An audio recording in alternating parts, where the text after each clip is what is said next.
Assalamualaikum warahmatullahi wabarakatuh. Sebelumnya perkenalkan saya Citara Masda Fazrina dengan NIM Q00250072 dari kelompok B10. Pada video kali ini saya akan menjelaskan tentang anatomi 2.3. Jadi di sini kita diberikan kasus seperti yang tertera dan kita diminta untuk menjelaskan 3 pertanyaan tersebut. Untuk yang pertama ada lah substansia nigra. Jadi substansia nigra sendiri dia bagian gelap di mesencephalon. Jadi substansia nigra ini dia letaknya di mesencephalon yang eh, berada di antara crus cerebri sama tegmentum mesencephali. Terus substansia nigra sendiri itu dia menghasilkan hormon dopamin dan ada 2 bagian pars compacta di dorsal dan pars reticulata di ventral. Next ke ganglia basalis. Ganglia basalis ini dia ada 4 penyusun. Yang pertama ada nucleus caudatus yang bentuknya lengkung, terus ada kaput di ujung anterior dan akan mengecil di posterior sebagai kauda. Terus dia akan melanjutkan diri ke putamen dan berakhir di kompleks amygdaloideum. Yang kedua ada nucleus lentiformis. Maaf. Eh, jadi di sini dia ada 2 bagian, putamen sama putamen di lateral dan globus pallidus di medial yang dipisahin sama lamina medullaris externa. Terus corpus amygdaloideum yang berhubungan sama sistem limbik dan juga dia berhubungan erat sama ungkus pada gyrus hipokampi. Terus yang terakhir ada claustrum di mana dia adalah lamina grisea tipis di antara putamen dan insula. Ya. Next kita ke trunkus encephalicus. Jadi di sini itu kalau disebutin secara berurutan yang pertama adalah mesencephalon di mana dia itu bagian paling atas batang otak dan terus dia juga terdiri dari tectum, tegmentum, sama crus cerebri. Kemudian adalah pons. Jadi pons ini dia di bagian tengah batang otak. Dia terdiri dari pars basilaris di ventral dan tegmentum dorsal. Terus dia itu tempat nukleus CN 5 sampai 8. Terus ada medula oblongata itu bagian paling bawah batang otak. Isinya itu piramis, olive sama pusat vital kayak pernapasan, jantung sama vasomotor. Kemudian untuk laporan yang kedua, kita diberikan kasus seperti yang tertera dan kita diminta untuk menjelaskan 3 pertanyaan lagi. Jadi, eh, jadi kita masuk ke siklus anteriosus. Jadi,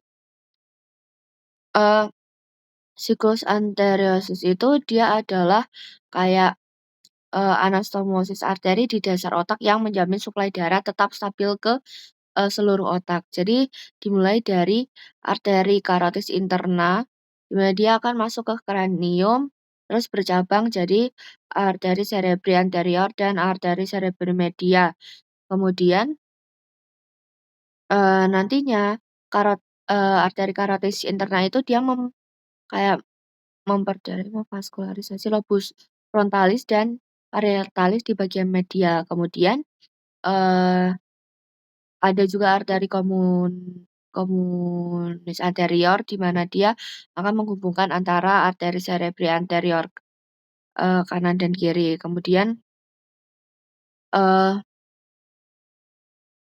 nantinya di arteri vertebralis itu arteri dari sistem posterior kanan dan kiri itu akan menyatu membentuk arteri basilaris.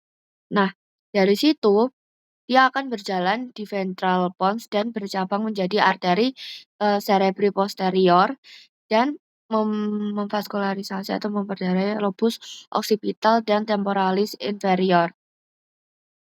Kemudian nanti arteri penghubung antara arteri karotis interna dan cerebri posterior itu dia akan menyambungkan sistem anterior dan posterior. Nah, kita lanjut ke bagian batang otak. Jadi, yang pertama itu ada mesencephalon. Nah, mesencephalon ini dia bagian paling atas batang otak, dia tuh ukurannya, mungkin lebih atau kurang dari 2 sentimeter. Di mana dia itu terdiri dari tektum, tegmentum, sama crus cerebri. Nah, kemudian, nah di tektum itu dia isinya ada coliculus superior sama coliculus inferior. Nah, eee, lanjut ke ini pons. Nah, oke. Eh, maaf. Jadi, yang pons ini dia bagian tengah atau midbrain yang ukurannya itu kurang lebih 2,5 sentimeter yang menghubungkan cerebrum, cerebellum, sama med sama medula. Ya,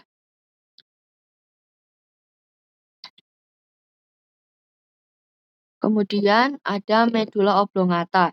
Nah, dia itu bagian paling bawah batang otak, eee, kurang lebih itu 3 sentimeter, di mana dia itu mengandung pusat vital pernafasan, kardiovaskular, dan refleks menelan. Nah, next ada nervus kranial yang keluar dari pons. Ini udah beda soal. Jadi, eee, di sini tuh nervusnya ada nervus 7, nervus dari ini deh, nervus 5, nervus 6, nervus 7, dan nervus 8. Jadi, eee, ner jadi yang pertama itu untuk nervus 5 sendiri, dia itu tempat keluarnya di brachium pontis. Terus untuk nervus, 6 dia itu keluar dari sulcus, bulbopontinus. Kemudian untuk, nervus 7 sendiri, dia keluarnya ini dari annulus cerebellopontinus, dan untuk nervus 8 dia tempat keluarnya adalah hampir sama ya, annulus cerebellopontinum. Nah, untuk nervus 5 sendiri dia itu, eee, untuk fungsi sensorik, wajah, dan lain sebagainya gitu. Terus untuk yang nervus 6 sendiri itu, fungsinya kayak buat ngerakin mata ke lateral lewat, musculus rectus lateralis. Terus yang N7 atau facialis itu buat ekspresi wajah dan lain sebagainya. Dan yang nervus 8 itu dia buat fungsi sensoris pendengaran. Mungkin, sekian dari saya, mohon maaf apabila terdapat kesalahan kata atau berucap. Terima kasih. Wassalamualaikum warahmatullahi wabarakatuh.